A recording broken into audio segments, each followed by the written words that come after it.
बिस्मिल्लाहिर्रहमानिर्रहीम। Assalamualaikum. Myself, Advocate Mia Sadia Vasteoka. Today we shall discuss the topic of obligations of tenant and landlords under Punjab Rent Premises Act 2009।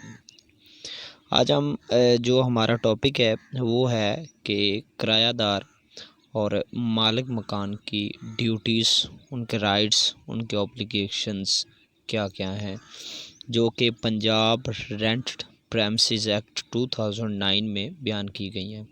ठीक है, examination point of view से ये Punjab rent premises act का बहुत ही valuable topic है और बहुत ही famous topic है जो अमूमन लॉ के एग्ज़ाम में आता रहता है।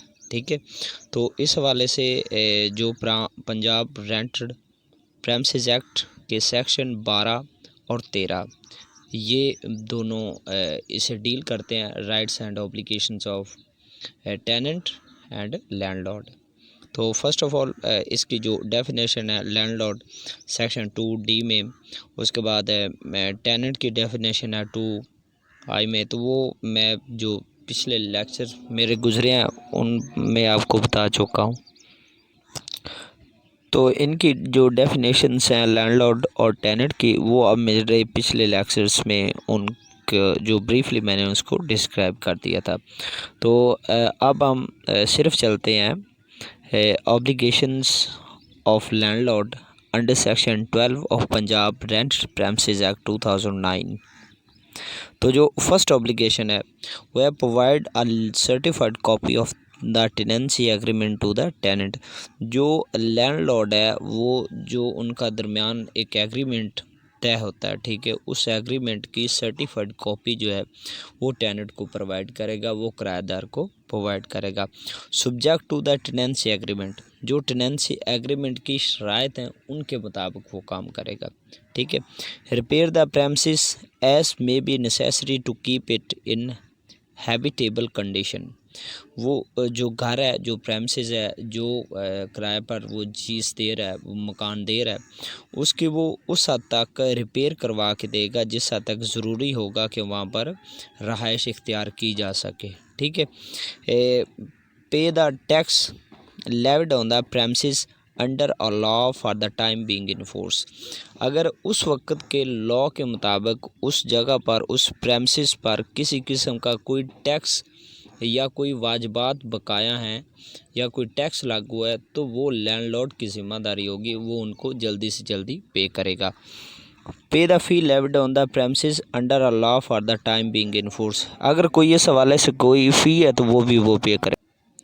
और अगर इसी तरह उस प्रेमिसेस पर किसी किस्म के कोई चार्जेस हैं तो वो भी लैंडलॉर्ड की ड्यूटी होगी, लैंडलॉर्ड पर ऑब्लिगेशन है कि वो उसको पे करे। और इसके साथ साथ लैंडलॉर्ड ये नहीं करेगा, वो मैं बताता हूँ कि लैंडलॉर्ड क्या नहीं कर सकता। Landlord shall not cut off, suspend or withhold without just a sufficient cause and maintenance of the premises. ठीक है, वो किसी किस्म कोई कट ऑफ नहीं करेगा, सस्पेंड नहीं करेगा, विदहोल्ड नहीं करेगा, या वो विदाउट जस्ट और sufficient cause utility of the premises. जो प्रेमिसेस के यूटिलिटीज़ की बेस पर वो किसी किस्म का कोई एग्रीमेंट कट ऑफ नहीं करेगा, सस्पेंड नहीं करेगा, विदहोल्ड नहीं करेगा। ठीक है, ईजमेंट राइट्स के हवाले से वो नहीं करेगा। Shall not enter the premises without giving the tenant a reasonable notice.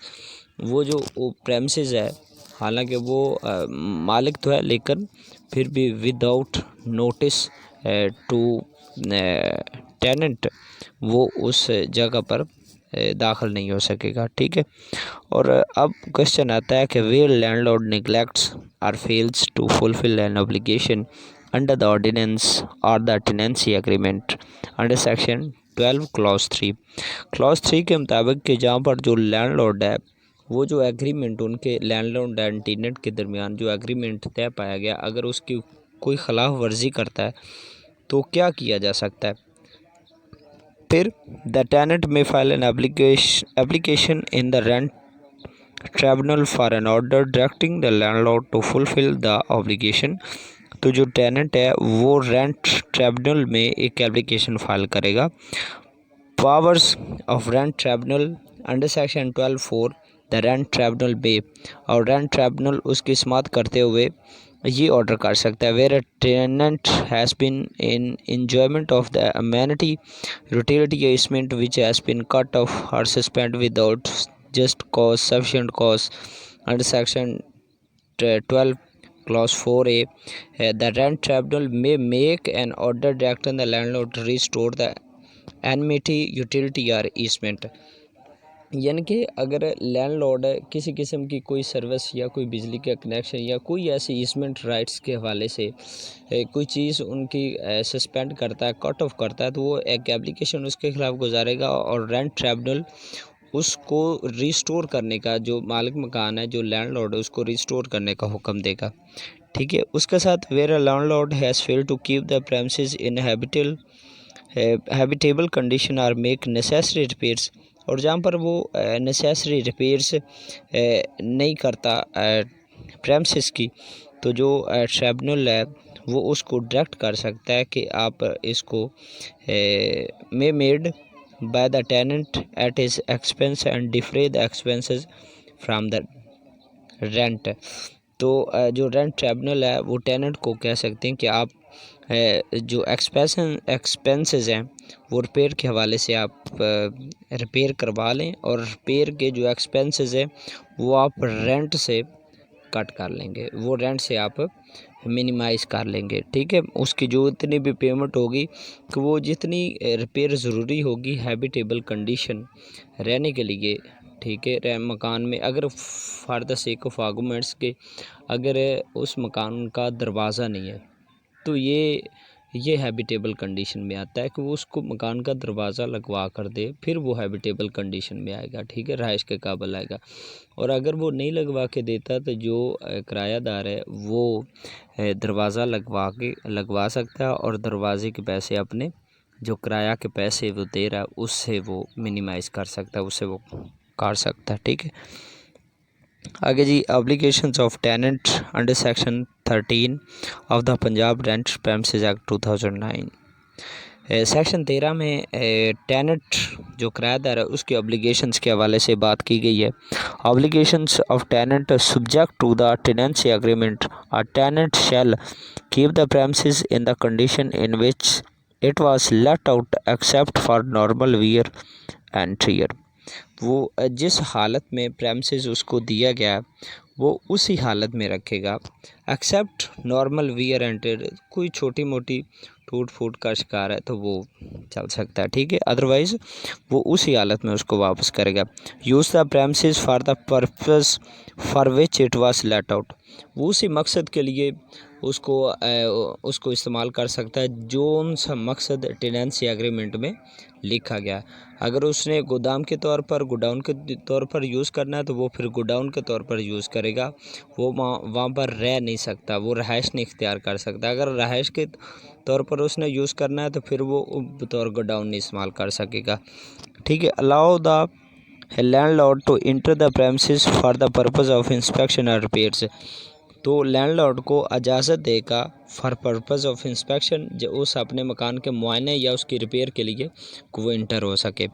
Hand over the vacant possession of the premises to the landlord on the determination of tenancy के इख्तिताम पर वो वैकेंट पोजेसन जो प्रेमिसेस है वो landlord को वापस कर देगा। No cause nuisance to the neighbours of the premises. वो वहाँ पर हमसायों के लिए कोई किसी किस्म का नुइसेंस जो है ना वो क्रिएट नहीं करेगा, बिलावजह का शोर हंगामा वो नहीं करेगा। Not make a structural change in the premises without the prior written consent of the landlord. वो उस मकान में कोई स्ट्रक्चरल चेंज नहीं कर सकता, उसकी बिल्डिंग को चेंज नहीं कर सकता without written consent of landlord. Landlord अगर उसको लिख कर देगा तो फिर वो स्ट्रक्चरल चेंजेस मकान की कर सकता है, अदरवाइज़ नहीं कर सकता। आगे सेक्शन 13 क्लॉज 2 के मुताबिक कि अगर where tenant fails to fulfil an obligation or the tenancy agreement, जहाँ पर वो टेनेंसी एग्रीमेंट की फुलफिल उसको कंप्लाई नहीं करता तो landlord may give notice in writing to the tenant specifying the act or omission and the remedial action to be taken by the tenant within a specified time. तो जो landlord है उसको एक written notice देगा, उसमें उसकी जो legal omission या एक्ट है वो उसको बयान करेगा, उसके खिलाफ कार्रवाई क्या करने जा रहा है वो लिखेगा, ठीक है, और उसको एक स्पेसिफिक टाइम देगा। उसके बाद filing of an application under section 13(3), उसके बाद लैंडलॉर्ड जो है वो रेंट ट्रिब्यूनल के पास एक एप्लीकेशन भी फाइल कर सकता है उस हवाले से और रेमेडी अवेल कर सकता है, ठीक है। तो ये था जी हमारा टॉपिक है obligations of landlord and tenant. अल्लाह हाफिज़।